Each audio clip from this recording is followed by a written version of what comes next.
આપણા દેશના દરેક પ્રદેશની અલગ એક આગવી ઓળખ છે. એમાં ગુજરાતની વાત કરીએ ત્યારે સૌ પ્રથમ જો વિચાર આવે તો એ થાય કે ઉદ્યોગનું બીજું નામ એટલે ગુજરાત.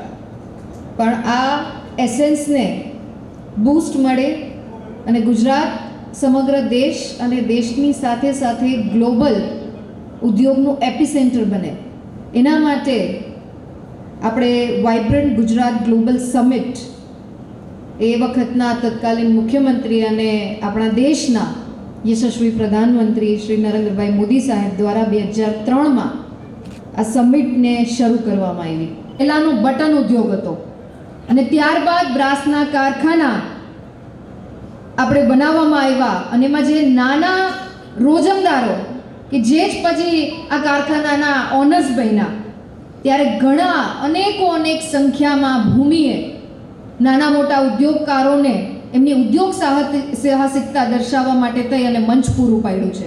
અહીંયા એવા લોકો બેઠા છે કે જેમણે જામનગરને વર્તમાન જામનગર બનાવવાની અંદર મહત્વનો ફાળો આપ્યો છે.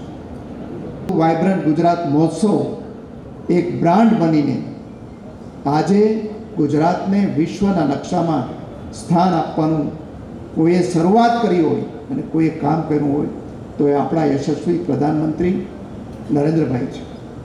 પહેલાંના વડવાઓ આપણને કહેતા હતા કે પંડ કમાય અને પેટ ભરાય. માણસ પોતે એક વ્યક્તિ તરીકે કામ કરે તો માંડ પોતાના ઘરનું પૂરું કરી શકે,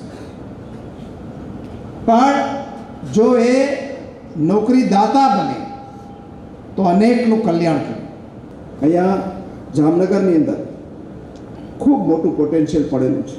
મને જે આંકડા મળ્યા છે એમાં 7,000 બ્રાસ પાર્ટનું ઉત્પાદન કરતા અહીંયા એકમો આવેલા છે અને 800 થી 1000 જેટલી બ્રાસ પાર્ટની ફાઉન્ડ્રીઓ છે.